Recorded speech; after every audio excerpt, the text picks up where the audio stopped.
ప్రభుత్వము ముందుకు తీసుకువెళ్ళాలి, ప్రభుత్వం పాటించాలి అని డిమాండ్ చేశారు. కానీ కేంద్ర ప్రభుత్వం ముందుకు రాలేదు. అయితే వారు ఆ రోజు ఈ తెలంగాణ రాష్ట్రంలో తమరికి తెలుసు, మహబూబ్నగర్ జిల్లాలో మక్తల్ కృష్ణా నదిని దాటుతూ తెల్లవారుతుంటే రాహుల్ గాంధీ గారు తెలంగాణ రాష్ట్రంలో అడుగుపెట్టి 23 రోజులు మహారాష్ట్ర సరిహద్దుల్లో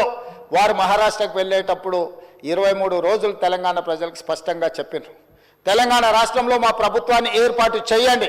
నేను తెలంగాణ ప్రజలకు నేను మాట ఇస్తున్నా, మేము అధికారంలోకి వచ్చిన తర్వాత మా ప్రభుత్వం కులాల ప్రాతిపదికన జనాభా సేకరణ చేసి బలహీన వర్గాల లెక్క ఎంతుందో లెక్క తేల్చి వాళ్లకు రాజకీయంగా రిజర్వేషన్లు కల్పిస్తాం, ఉద్యోగ ఉపాధి రిజర్వేషన్లు కల్పించే బాధ్యత మేము తీసుకుంటాం. ఇది సమాజానికి ఎక్స్రే. ఈ ఎక్స్రే ద్వారా ఎవరు ఎంతమంది ఉన్నారో వాళ్ళకి ఎలాంటి ఆర్థిక రాజకీయ ప్రయోజనాలను చేకూర్చాలో మేము చేస్తామని వారు చెప్పారు. అందుకే డిసెంబర్ 7, 2023 నాడు మనం అధికారం చేపట్టి అధికారంలోకి వచ్చిన తర్వాత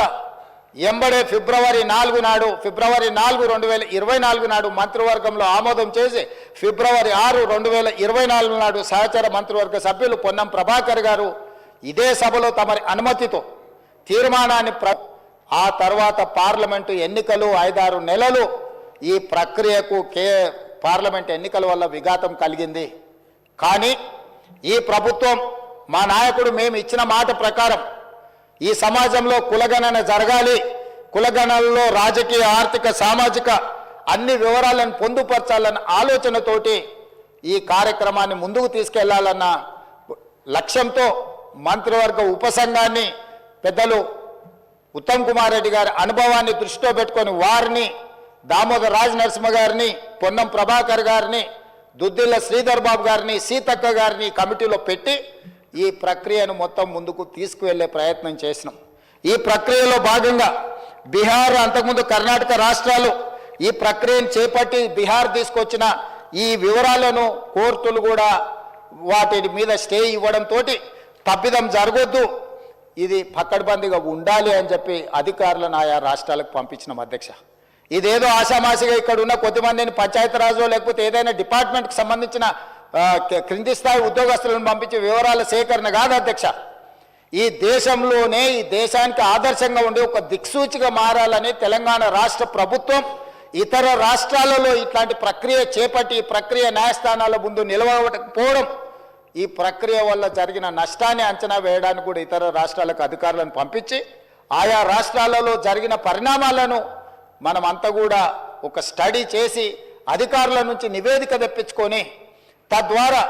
జనగణన ఏ విధంగా చేసిండ్రు, ఇతర రాష్ట్రాలలో కులగణన ఏ విధంగా నిర్వహించిండ్రు,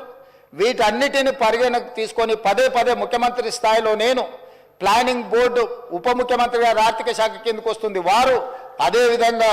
మా cabinet sub committee chairman Uttam Kumar Reddy గారు వివిధ సందర్భాలలో చీఫ్ సెక్రటరీ గారితో సహా 12 సార్లు సమావేశాలు పెట్టి సమీక్షలు చేసి అధికారులకు సూచనలు చేసి ఒక పక్కడ్బందీ ప్రణాళికతోటి ఏ విధంగా అయితే జనాభాను మనం లెక్కిస్తామో ఆ రకంగా మొట్టమొదట ఇండ్ల వివరాలు సేకరించే కార్యక్రమం చేపట్టినాం అధ్యక్ష. ఈ తెలంగాణ రాష్ట్రంలో ఉన్న పాత 10 ఉమ్మడి జిల్లాలలో ప్రతి గ్రామంలో, తండాలో, గూడెంలో ఇండ్ల వివరాలు సేకరించి ఆ ఇండ్లను అన్నిటిని కూడా ఎన్యుమరేట్ చేసి ఆ ఇండ్ల మీద స్టిక్కర్ అంటించి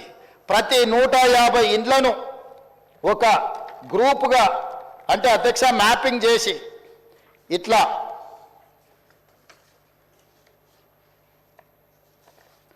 ప్రతి ఇంటిని కూడా ప్రతి ఇంటికి స్టిక్కర్ అంటించి ప్రతి 150 ఇండ్లను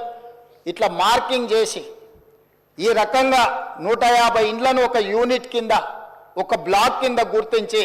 ప్రతి యూనిట్ని ఈరోజు నేను ఇంతకుముందు చెప్పినట్టు 94,000 పైచిలకు యూనిట్లుగా గుర్తించి వీటి ప్రతి ఏరియాకు ఒక్కొక్క ఎన్యుమరేటర్ని ఇచ్చేసి ఈ 150 ఇండ్లను రోజుకు 8 నుంచి 10 కంటే ఎక్కువ చేయకూడదు. ఎందుకంటే 10 కంటే ఎక్కువ చేస్తే వాళ్ళు తొందరపాటులో హడావిడిగా చేయాలన్న నిర్ణయంతో వాళ్ళు తప్పర్లు జరగడానికి అవకాశం ఉంటుందని చెప్పి వివిధ డిపార్ట్మెంట్లకు సంబంధించిన వాళ్ళు teachers, agriculture extension officers, anganwadi teachers, IKP, ఏపీఎంలు, bill collectors and assistant bill collectors, ward officers Indira Kranti Pathakam book keepers, chairman, environment engineers, Panchayati Raj secretary, junior assistant, record assistant, typist,